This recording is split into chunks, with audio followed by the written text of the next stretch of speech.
YouTube? This is your boy Alex. Today is a very special episode of Sex Game. No, it's not going to be talking about sex and dating. Not yet, people. Yesterday was Mother's Day. Have some respect. It's just one day past Mother's Day, and we don't want no women to be upset because I make a video and it's derogatory and highly offensive to women. So, for those men that want my original content, it's not summer yet. It's still May. I would probably consider this month of May Women's Month because there's going to be Cinco de Mayo. There's going to be the Latinos Film Festival or that celebration they have Cesar Chavez. So you still got to show some respect. So this one's going to be talking about animation. Now, for people who love anime, people who just love anything anime, it doesn't matter if you're a man, a woman, young, old, black or white. If you love Dragon Ball Z, give me a high five in the comment section. You like Street Fighter, you like Cowboy Bebop, you like Bleach, then this is the right YouTube channel for you. I took a break from this content because I wanted to come back with a very special video that's good for anime fans. This one's going to be called Sex Game Top 16 Badass Heroes of Anime of All Times. We're talking about 16 of the best badass anime characters of all times. Anime characters that when you first saw them pop up in an animated series or in a movie, you knew there was a badass. Not just the main character, but characters of your favorite animated movies, animated series. Even if this anime character come from video games, if this video is very successful, you know how I do my videos, people. If the first one's good, you get a part 2. If part 2 is good, you get a part 3. And if I don't ever get to your favorite character in 3 videos, somewhere in the near future, I'll come back with a 4th video. So let's get into it. Coming in at number 16 is Raphael from the Teenage Mutant Ninja Turtles. Now, as a kid, there were only a few Ninja Turtles. There's only 4. There's Leonardo, there's Donatello, there's Michelangelo, and there's Raphael. Raphael was like the alpha male of the Teenage Mutant Ninja Turtle group. He was hard, he was rough, and he didn't take no crap from nobody. And basically, when you watch his expression, his color's red, and he's hardcore. He wants to be the leader of the Ninja Turtles, but he has to earn the respect of the other turtles and, of course, Master Splinter. And when you watch the cartoons, the comics, and the anime, you get a sense that Raphael doesn't care if he fights 3-on-1, 6-on-1. It could be 10-on-1, and he'll fight everyone. He don't care if it's daytime, nighttime, and he comes out, he fights by himself. He doesn't need the help of other turtles to help him fight his battles. That's what I've always liked about Raphael. He fights his own fights. He doesn't care if it's 5-on-1, 10-on-1. It could be 20-on-1. He gonna get down and serve. And the fact that he's by far one of the most famous Ninja Turtles in the group is iconic. A lot of people who wear Teenage Mutant Ninja Turtle t-shirts, they usually wear a t-shirt of Michelangelo because he's the goofy, fun, energetic Ninja Turtle. And Raphael's more like the I'm going to listen to rap music Ninja Turtle. Like, Raphael will listen to some rap. Raphael will watch movies. So it's like his character has a lot of personality. And then the fact that he can camouflage himself up, walk the streets of New York, and then he's funny. If you watch the first Ninja Turtles movie in 1989, some of the best fighting scenes in the movie was Raphael's. Even if you watch Ninja Turtles 2 Secret Ooze, again, he found out that Shredder was alive when the other Ninja Turtles didn't believe him. And this showed some more of his skills. This showed that he had detective skills. He was a master of disguise, an incredible escape artist. Not just his martial arts and his physicality and his strength. This showed other qualities that made Raphael alpha. And it's not until you get to the television series of the Teenage Mutant Ninja Turtle show that was in the late 1990s, early 2000s, when they did a crossover between the Ninja Turtles versus the Power Rangers, you could see he still was alpha. And the fact that he could converse with the Power Rangers is the stuff of legend. Now, some people don't remember the Teenage Mutant Ninja Turtle Power Ranger crossover because that was like 15, 16 years ago. But he's on this list because he's one of my favorite badass Ninja Turtles. When I first bought me a Teenage Mutant Ninja Turtle hat, I could have got ahead of any Ninja Turtle. Leonardo, who's the leader. Donatello, the smart, highly intellectual Ninja Turtle. Michelangelo, who's like, what if Deadpool was a Ninja Turtle? If you just look at Deadpool and you look at Michelangelo, they're like the same personality, just one's a Ninja Turtle. And then you look at Raphael, some of us see ourselves in Raphael. You know, the badass. I don't need no help. I'll fight everyone by myself. That's the type of Ninja Turtle Raphael is. For that, he's badass. Coming in at number 15 is Major from Ghost in the Shell. This list would never be completed. I don't want no people saying I'm sexist, I'm biased, I pay favoritism. Ghost in the Shell is a futuristic anime series that ran for like 4 seasons, 3 animated movies, and then of course Scarlett Johansson played the main character in live action. Very physically, sexually attractive woman. And her story's simple. She was once human, and then 50 or 60 years into the future, she ended up becoming this cybernetic being with superhuman strength, superhuman speed, and stamina, and has advanced technology and works for the police. And she's a badass. And for her to be a cybernetic being with purple hair, a lot of guys go to sleep dreaming about the Major being their girlfriend. You know, men like it. Women kind of look at guys like something's wrong with y'all. Y'all like an anime character that's not real. When I was in high school and college, a lot of guys had a crush on the Major because of Ghost in the Shell. And then you fast forward 14 years later, Hollywood decides to turn that into a live action movie. And what do you see? A bunch of men go to the movie because why? Their crush got turned into a movie. You look at Ghost in the Shell and you look at her character, she's badass. I mean, this woman can do stuff that is considered superhuman. You know, so to have someone that's half, human and half cybernetic, and she kicking ass like that, I started watching the anime, when it came on Cartoon Network. I could not wait to watch this at 12, 1 o'clock in the morning. Coming in at number 14 is Ichigo from Bleach. Can I get some love up in here, Bleach fans? I know you guys love Bleach, and I put him on here because he is a badass samurai. I mean, he knows his martial arts. He's by far one of the best swordsman characters. And my cousin, all he does is watches Bleach, One Piece, Naruto, Dragon Ball Z, Dragon Ball. My cousin watches those animes, and Bleach is on his all-time list. And Ichigo is a character that I've noticed everyone wears. People got the t-shirts, people got backpacks of Ichigo, people dress up as cosplay, people go to the anime convention, and guess what? People like Ichigo because he's honest. He tells the truth. He'll tell you if you got a chance to win, if you got a chance to lose. He will tell you the difference between right and wrong, and he doesn't hold back the truth. And you gotta love a badass character that can actually do martial arts, sword fighting, and still be honest enough to tell you the truth.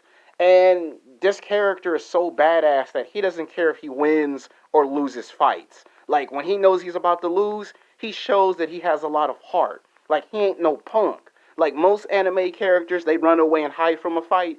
Ichigo don't care if you're bigger, stronger, faster, you got more skills. Ichigo's like, I'm still gonna fight and kick ass. And you gotta love somebody with that type of mentality when they go into battle. So that's why he's on this list. Coming in at number 13 is Broly from Dragon Ball Super. Now, there's two different Brolys. There is the Dragon Ball Z Broly, and then there's Broly from the animated movie, the reboot Broly. We're going to go with the new interpretation because a lot of people complain that the old Broly did not know how to carry conversations. This Broly, what I like about the reboot of the story of Dragon Ball Super Broly movie is they didn't just bring him back and make him canon. They added some new qualities to the character that was not there from originally. They made him learn how to speak intelligent. They made him learn how to carry strong conversations. They showed that he had feelings and emotions. And they showed that he was a tragic character. They showed that, yeah, he can transform into a Super Saiyan like Goku and Vegeta. But unlike Goku and Vegeta, there is something real about his character. Some of us look at Broly as ourselves. You know, he's big, he's strong, he's powerful, he's brave, he's fearless. And he was able to take an unstable transformation of a Super Saiyan and tap into that power and broke two transformations in one movie. Characters like Goku and Vegeta, Gohan, They have to train to reach those levels. He broke 2 transformations in 1 movie. And then he beat the mess out of Golden Frieza. And then he almost powered into another dimension and took on Super Saiyan Blue Gogeta. Now, for you to do that all in 1 movie, that's why he's on this list for being badass. And then he gets a girl that kind of has a crush on him. And I already said that they're going to put him into the second half of Dragon Ball Super. And a lot of people have had assumptions, is Broly going to be one of the good guys? Of course he's going to be one of the good guys. I bought the Broly t-shirt. The minute that movie came, I watched it. I bought the DVD. I did a DVD review. I got the t-shirt of Broly and his transformation. And to me, this is like the best transformation because people say his legendary form is a cross between the old legendary Super Saiyan and Super Saiyan 4 from Dragon Ball GT. You know, the golden Arzorro that they transform into. There's the ape, there's the Great Ape transformation, and then there's the golden Arzorro transformation. And in that story, it reveals he was able to go tap into that power and transform into that state multiple times. So he was able to take on unstable power that Goku and Vegeta could never control. He was able to tap into that unstable power and make it work for him. And then to tap into 2 transformations in 1 movie, there's going to be more on his character development. You know, in the manga, he trains with Goku in complete secrecy. So we're going to see more develop of his character for that. That's why he's on this list, because he's a badass. Coming in at number 12 is Afro Samurai. You give a guy a samurai sword, you make him black, and you get Samuel Jackson, and you got a badass epic on your hands. Now, the first animated movie of Afro Samurai was broken up into like almost 15 episodes. And when it first came out on Spike TV, I was blown away that Samuel Jackson could play different impersonations of the character. And the fact that they made this guy learn martial arts, you know, his father was this badass samurai. He was undefeated for 10 years. He gets beat by a cowboy. It's West versus East. And then he grows up and wears the number 2 headband. And then for him to have to fight monks, you know, ninjas, cyborgs, you know, a guy with a giant teddy bear on top of his head with 2 double-bladed swords, that's badass right there. And then for him to have to fight a robot. I mean, that first anime movie broke ground because all of a sudden came the toys, the clothes, the action figures, the backpacks, the t-shirts. All of a sudden people grew their hair out with an afro, all because this one badass animated movie called Afro Samurai. And then to come back with the highly anticipated sequel, Afro Samurai Resurrection, where they brought his dad back, and the only one that could beat him in skill was his dad. And this was the show, could he actually take on an extreme challenge? And some people are wishing for this to turn into a live action movie. I think Samuel Jackson can work something out in Hollywood with the producers and directors. If he can do Mace Windu on Star Wars, you can give us Afro Samurai. Coming in at number 11 is Ryu from Street Fighter. Now, Ryu's like the next generation Goku. Everything Goku does in Dragon Ball Z, Ryu does about 65-70% of it. A lot of people compare Ryu to Goku. Both are martial artists, both are martial arts champions, and both have superhuman capabilities and powers. Now, when we first saw Ryu, of course, we played Street Fighter in the 1990s, and he was just that martial arts guy. You know, he did karate, then he did Brazilian Jiu-Jitsu, Ninja Jitsu, and then he fought Sagat and beat Sagat. And then he fought Bison. And then we saw Street Fighter 2, the animated movie. We had never seen an animated movie in the 1990s done with that type of animation. I mean, there was blood, there was adult language, adult content, and we got to see the characters interact. It was like taking the characters from the video games and putting them on the animated screen. And of course, that same year we had Street Fighter, the live action movie, and Ryu was the best character out of all those characters.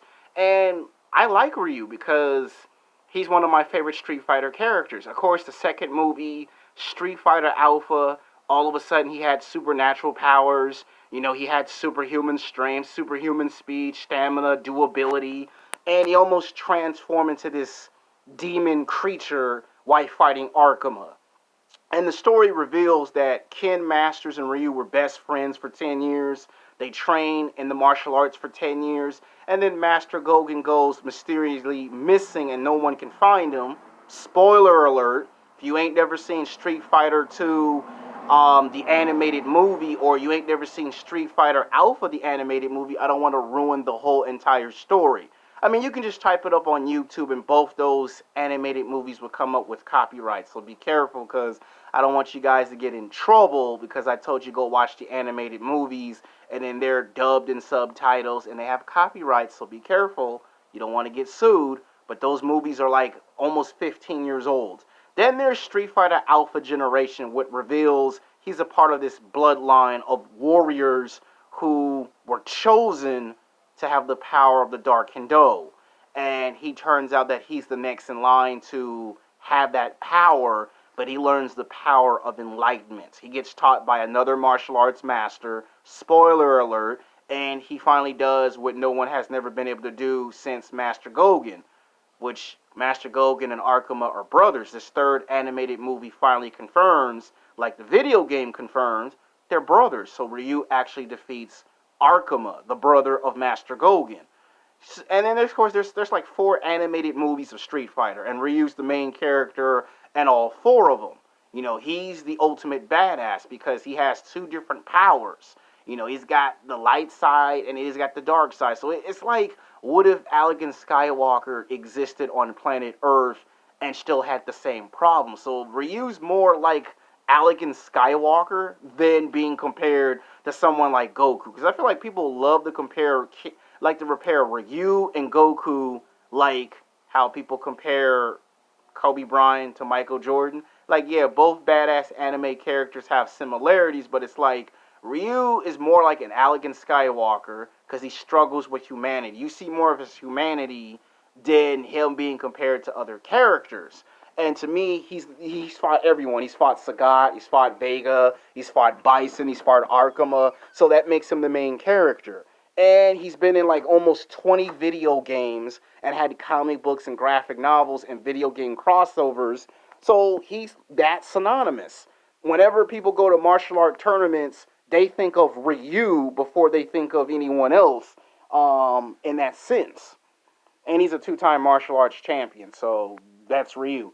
Coming in at number 10 is Spike from Cowboy Bebop. You get a guy in a 20 years in the future, a bounty hunter, a guy that smokes cigarettes, does Jeet Kune Do, and works for a crime syndicate. And you get Cowboy Bebop. Now, this was one of my all-time favorite animes. When I wasn't watching Road Warriors, Sailor Moon, Dragon Ball Z, or Gundam Wings, I would watch Cowboy Bebop. Now, I did get 4 animated. It got 4 seasons, 2 animated movies. This was kind of like a short run for an anime, but it was good because it was a bounty hunter that would basically be paired up with other bounty hunters, and one day his past came back to haunt him. And this was a chance for him to set things right. And he did set things right. And in a futuristic timeline, he basically learned Jeet Kune Do, and he was just beating people's asses. I mean, this guy was smoking cigarettes and breaking people's arms and legs at the same time while smoking a cigarette. And it's like, holy shit, I've never seen in an anime where a guy would smoke some cigarettes and then turn around and whoop somebody's ass while smoking the cigarettes. And he knew where you was at. So if you came from behind, you got knocked out. You came from the side, you got knocked out. So Spike's a badass in that regard, so he's on this list. Coming in at number 9 is Alita from Battle Angel, another female that's half human, half cybernetic. Now, her story is a little bit similar to Major and Ghost in the Shell. Some people always get Battle Angel and Ghost in the Shell confused. They actually think they're both the same animes with 2 different names. They're not. They're separate animes. Yes, both of them are futuristic animes. Both have female main characters. But what makes Alita different from the Major is that Alita was once human and got into a car accident. And then she got brought back, reanimated and brought back from the dead, and then all of a sudden what's the word I'm looking for? She ended up becoming half human and half cybernetic with superhuman strength, superhuman speed, stamina, and fighting capabilities. and basically she was left in a junkyard, and then a scientist discovered her and gave her advancements to her body and created a new body from scratch. And then she found out that her biological parents were alive, and then she wanted to avenge the death of her parents and her boyfriend. And the people who threw her in a junkyard had then turned her into a cybernetic being. So this got 4 seasons of an anime, 3 animated movies, and this also too got a live action movie. And the Japanese girl who resembled Alita did an outstanding job. Now, it's unfortunate that they may not make a sequel, but they have ideas for a television series. But I actually watched the movie. I supported the movie. I actually liked that the actress who played this character, very physically, very sexually attractive, and this showed her beauty, it showed her femininity, but it also showed that she had courage. She was fighting people half her size and whooping their ass. And you gotta admire a character that has her femininity and still kick ass. Like, she didn't just save people, she also thought about the consequences of her own actions and the choices that she made that could affect others. So this was kind of like, what if you still made Terminator, but you went with a female character being the Terminator and not a guy? So this was kind of like an insight that this would be a world where you could imagine, and guess what? Men run out to the movie theater because it was another female character that was a crush, and they went and watched the movie.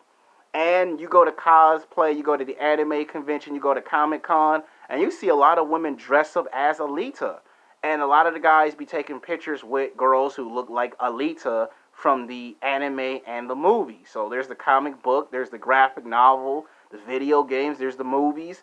And if this movie get a sequel or a television show, I will watch it again because I actually like the story. She's a badass anime character. She's the only character that does martial arts, and she's a cybernetic being. And so you can see there's some humanity in her character. All right, coming in at number 8 is Hero from Gundam Wings. Now, to get a teenage boy who doesn't even finish high school, joins the military at a young age, and gets into a giant badass robot and fights in outer space, that's like Halo before they got Halo. I mean, think about it. He's the main character. He struggles with his identity. He struggles between the difference between right and wrong, good and bad. He gets this woman that finds him physically, sexually attractive, and he fights in this big, giant ass robot that has a badass laser sword. And the robot has flight capabilities. It can fly, it can turn invisible, it can camouflage. And basically, when he's fighting other robots in outer space, it's like Star Wars. It's like Star Wars meets Gundam Wings and outer space. And if you look at the original animated series of Gundam Wings, because there's spin-offs, there's like almost 15 seasons of Gundam Wings. Any one of those series are different from the last one, but we're talking about Gundam Wing because it's like close to the original. There was Gundam C00, there's Gundam 001, Gundam 05.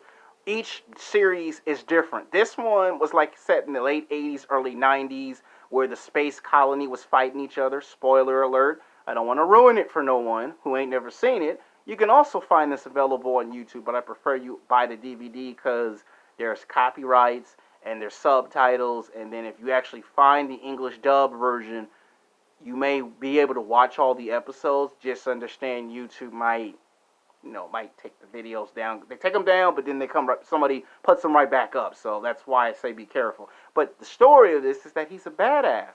And for him to be in high school, it's like either you become Spider-Man or you become Hero from Gundam Wings.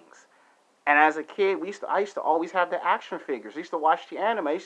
Me and my friends, we used to always pretend that we were the characters from Gundam Wings because all the kids were in high school.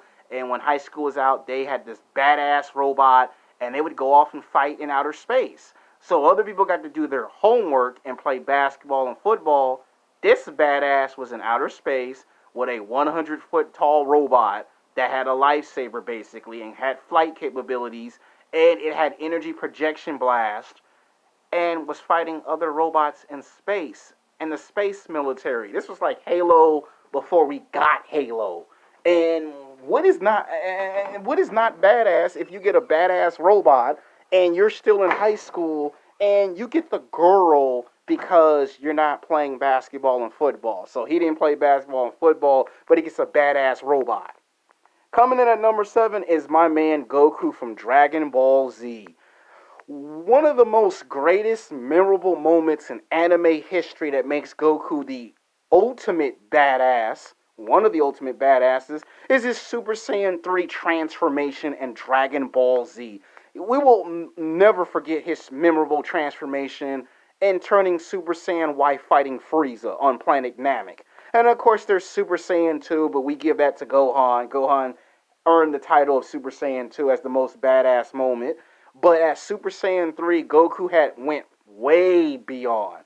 And the transformation was so badass. He had no eyebrows. His eyes turned white. Goku got all swole, buffed in the chest. And he had long hair with a aura-like force field around him. He looked menacing and intimidating. It was like, this is the Goku you never got. Like, what you wanted to see him do in Super Saiyan 1 and Super Saiyan 2, Super Saiyan 3 was so strong and powerful. Like, it was a very strong, powerful transformation, like fighting Fat Majin Buu, fighting Kid Buu. And then this transformation made it into some movies. And then we got to see him fight Bill's Battle of Gods. And it showed the flaws and the weakness in the transformation. So there's something good about Super Saiyan 3. There's also something bad about the transformation. Even when we watch Dragon Ball Super, we notice that Goku still can go to that form. But what a lot of people are wondering, what if Goku went Super Saiyan Blue in his Super Saiyan 3 form? Or what if Goku went Super Saiyan 3 in his God form? How much more powerful and stronger would that transformation actually be? And to this very day, when you think of the theme song of Super Saiyan 3, people to this day wear t-shirts, have backpacks, toys of Super Saiyan 3 Goku from Dragon Ball Z. I see men wear the shirts, women wear the shirts. I see people taking their phones out and they're nodding their head to the theme song of Super Saiyan 3. You could feel the emotion. It's like your hair stand up on your back and on its arms. And sometimes when I go to the gym, I bump that Super Saiyan 3 song. I sometimes feel like I'm going to transform into a Super Saiyan 3 and blow up the whole entire gym by pretending to go to that transformation. And that arrogant look that Goku had on his face, like, yeah, I'm the shit. It's like this third transformation was like nothing before. Now, I know some people say they ruined the transformation in Dragon Ball Super, but in Dragon Ball Z, that made Goku the ultimate badass. Because we had never seen a transformation with that much power before. The way it caused an earthquake, a thunderstorm, the way he transforms, the way he showed that he can go further beyond Super Saiyan 1, Super Saiyan 2. And what makes it such of a memorable transformation is the speech he gave. This is my normal form. This is Super Saiyan. This is what is known past Ascended. Or you can just call it Super Saiyan 2. Oh, big deal. You changed your hair. So what? But this is to go further beyond. I call this Super Saiyan 3. I mean, just giving that motivational speech before going to that transformation is why Goku earned the 7th spot. Because Super Saiyan 3 will always go down in history as a badass transformation. Coming in at number 6 is Rurouni Kenshin, a man with a reverse double-bladed samurai sword and with an X on the cross of his face with a scar with red hair. And in Fear no Japan, he was the most badass samurai from the Fear no of Japan. Now, Rurouni Kenshin is an anime that came in the 1980s and early 1990s. Now, it only showed only one season in America because it had too much blood, too much adult language, too much adult content. And this type of anime was not for kids. You had to be at least 18 to 21 years old if you actually wanted to watch this anime. They showed the first season because kids wanted to see it, and this caused some controversial with Cartoon Network that they were being accused of showing animes that had too much blood, too much violence, too much sex. So they had to get rid of the anime, and people were forced to buy the DVDs. And before we had DVDs, we had the video cassette. We switched from the video cassette to the DVDs to the Blu-ray, and you had to go on an anime channel if you wanted to see season 2, season 3 of Rurouni Kenshin. And there's 2 animated movies. They've even made 3 live action movies of Rurouni Kenshin. What I like about his story is that he actually started off being a bad person, and then he became reformed, and then he saw the errors in his ways. He would go from town to town, offering his services to anyone that wanted help. He would try to grow fruits, vegetables. He would try to help poor people. He would try to atone for his sins. And when you watch the story, you see flashbacks of his past. You know, the terrible things he done that he wished he had not done. And you find out he's not just a samurai. You find out he's got superhuman capabilities and magic powers later on. And basically his story was he wanted to redeem himself, but he fought guys from the military and he fought other samurais. And you get to see later in the movies that he gets married. He has 2 children. His son continues his legacy. And you see how that anime has had a big impact because there's toys, there's action figures, there's clothes, there's animes, there's movies, there's television shows. And I'm pretty sure that during the time of his popularity, I could not stop watching Rurouni Kenshin. Every now and then I'll type up on Cartoon Network Rurouni Kenshin and I'll watch some episodes. You know, the Matone Sai, you know, he fought a villain that could paralyze you, and he had 1 weapon. Other characters had 2 swords or 3 swords. He had a weapon that he called the reverse blade. And the way that he could take you out with 1 weapon, you gotta be badass just to have 1 weapon and not have anyone stop you. I don't know what a badass is. If that's not badass, I don't know what will make you badass. I don't know what will, but in that moment, he was badass. All right, coming in at number 6 is Hokuki no Ken, Fists of the North Star. Now, this anime is about 25 years old. It was made in Japan. It's a futuristic anime, and it's like 50 years in the future, and the story is about a guy who has 4 brothers, and his father was a martial arts champion that worked for the mafia, and the mafia wanted him to throw a fight. The father refused to throw a championship fight, and not to ruin the anime if you ain't never seen it, but the father, they had to punish the father. The mother got taken out, and he had a girlfriend, and his brother threw him over the cliff of a mountain. Spoiler alert. And basically, he had to vow to get revenge on his brothers. And he met this old man that taught him this 1 ancient martial arts fighting technique. Other people have to learn 10, 15, 20 styles of martial arts. He learns this 1 fighting style that if he touches you, all types of shit will happen to you. Blood come out your eyes, blood come out your nose, your head can explode. I mean, this was a badass anime. Like, this anime started it all, because if it weren't for this anime, you would have never got Dragon Ball, Dragon Ball Z, Dragon Ball Super. You would have never got Mortal Kombat, Street Fighter, Tekken. This was the anime in the